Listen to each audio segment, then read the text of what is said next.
Good morning, Michael here, and today's devotion comes from Psalms 91, verse 5 and 6, with the exposition from the Treasure of David as written by Charles Spurgeon. Verse 5. Thou shalt not be afraid for the terror by night, nor for the arrow that flieth by day, nor for the pestilence that walketh in darkness, nor for the destruction that wasteth at noonday. So Spurgeon expounds, Thou shalt not be afraid for the terror by night. Such frail creatures are we, that both by night and by day we are in danger, and so sinful are we, that in either season we may be readily carried away by fear. The promise before us secures the favourite of heavens, both from danger and from the fear of it.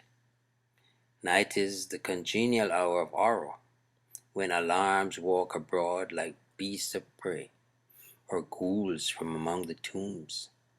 Our fears turn the sweet season of repose into one of dread, and though angels are abroad and fill our chambers, we dream of demons and dire visitants from hell.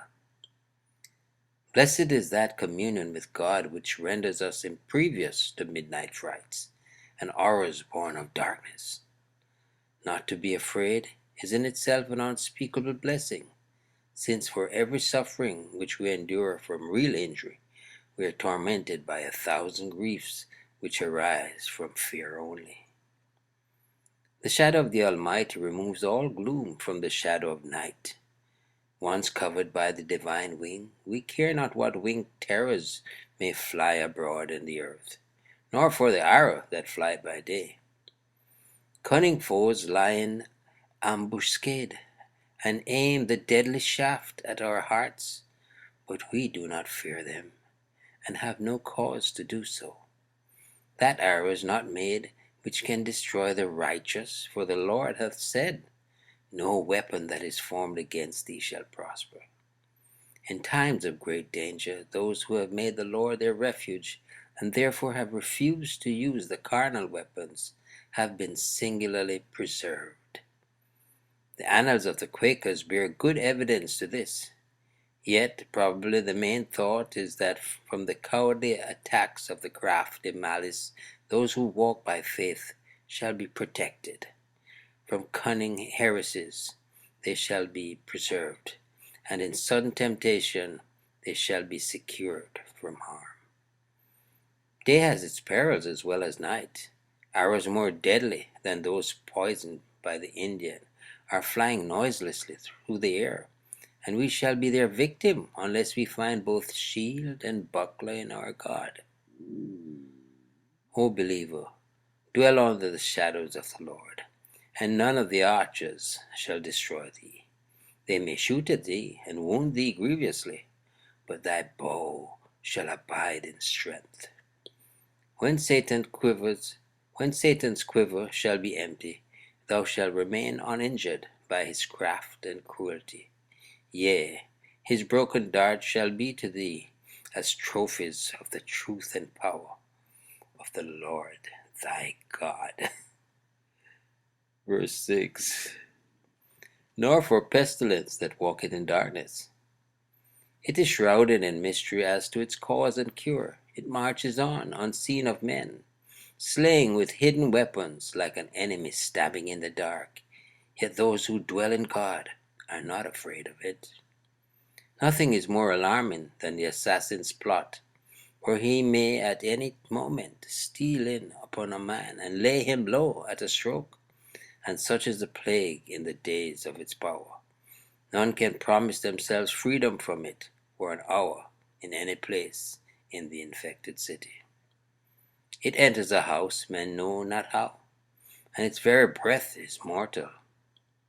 Yet those choice souls who dwell in God shall live above fear in the most plague-stricken places. They shall not be afraid of the plagues which walk in the darkness, nor for the destruction that wasteth at noonday. Famine may starve, or bloody war devour. Earthquake may overturn, and tempests may smite, but amid all, the man who has sought the mercy seat and is sheltered beneath the wings which overshadow it shall abide in perfect peace. Days of horror and days of terror are for other men. His days and nights are alike spent with God, and therefore pass away in sacred quiet. His peace is not a thing of times and seasons. It does not rise and set with the sun, nor does it depend upon the healthiness of the atmosphere or the security of the country. Upon the child of the Lord's own heart, pestilence has no destroying power, and calamity no wasting influence. Pestilence walks in darkness, but he dwells in light. Destruction wastes at noonday, but upon him another sun has risen, whose beams brings restoration. Remember that the voice that said, "Thou shalt not fear," is that of God himself, who hereby pledges his word for the safety of those who abide under his shadow, nay, for their safety only, but for their serenity. So far shall they be from being injured, that they shall not even be made to fear the ills which are around them, since the Lord protects them.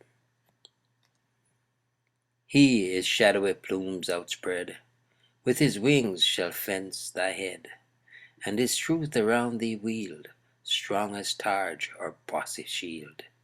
Naught shall strike thee with dismay, fear by night, nor shaft by day. Yes, indeed. Trust you enjoyed the meditation.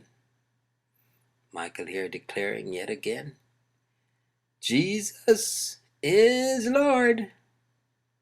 Until next time, be blessed.